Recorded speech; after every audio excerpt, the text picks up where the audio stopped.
Si Waarabu wako na maneno. Waarabu. Imagine msichana mwingine rafiki yangu ametravel date 3 this month. Date 3 ndiye ametoka Kenya. So tuseme akafika date 4. Alikuwa na flight ya saa 9. Akafika date 4 tuseme. Amekaa ofisi for all those days. Juzi ndiye ameenda kwa boss. Akapatana na boss.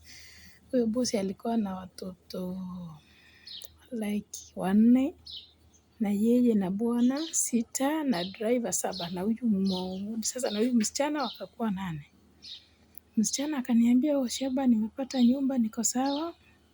Alafu nyumba ilikuwa 3rd floor. Iko chini, kati na juu. Na wakampeleka huko juu mahali hakuna wifi. So alikuwa anakuja anakaa hapa floor ya pili ndio wifi inashika. Si msichana amefanya kazi. Ni mgeni ujue kwa hiyo nyumba amemaliza 1 day. Akamuonyesha venye anafanya kazi, akamaliza kumaliza yeye sasa akaanza kujifanyia kazi.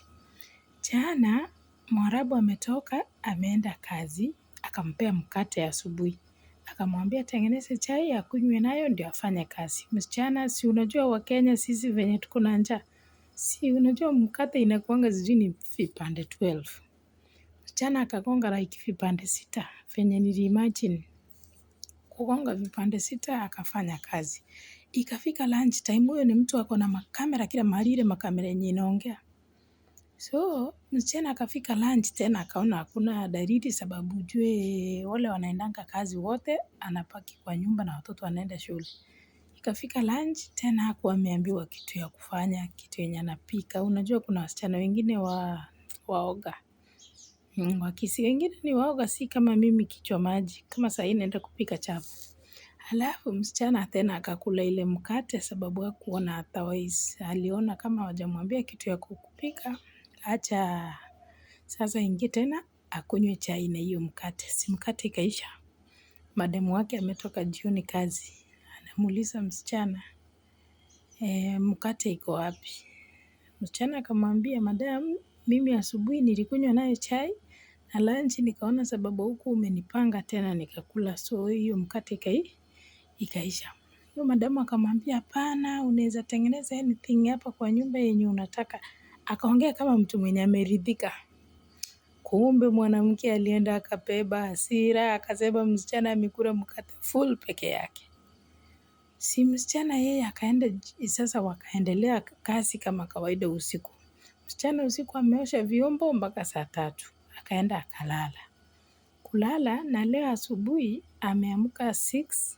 Amefanya kazi. Saa 6 amefika sasa kwa jikoni matpa.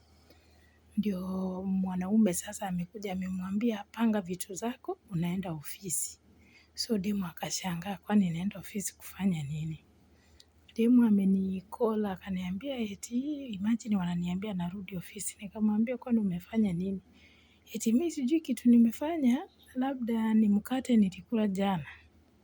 Na akaniambia hiyo lunch, yani hiyo jioni wakati huyo mama alikuja, walitengeneza food na kulikuwa na wageni. Huyo mama akatoa food yenye iko kwa fridge imekaa hapo ndio anapea huyo msichana. Msichana akamwambia mimi sitakula food yenye imelala hapo mara mingi. Hii yenye ni fresh, hii yenye mmepika ndio nakula. So msichana akajipakulia, kumbe yule mama alisikia vibaya. Si huyo baba akamwambia ajipange aende ofisi, wakatoka.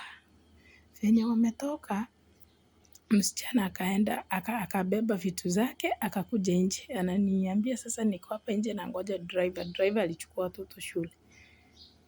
Akaniambia eti wacha niende kwanza nikunywe chai, hii nilikuwa sijakunywa kitu. Nikamwambia enda utengeneze hata strong ukunywe ndio ufikie ofisi. Wamempigia tena kutoka kwa hizo makamera zao, wamemwambia mwaga hizo vitu zote chini zenye uko nazo. Msichana akamwaga na bagi yake. Zile nguo zote walimbaia wamemnyang'anya, yenye alikuwa amevaa yenye walimbaia wakamwambia iache. So amevaa nguo za yenye alitoka nazo ofisi aende nazo. Waarabu.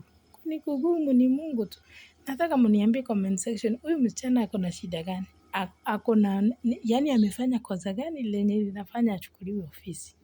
Sasa mkate ni nini? Hata mimi mkate sisiki. Mimi ndio yule Mkisii naamkanga asubuhi napika ugali.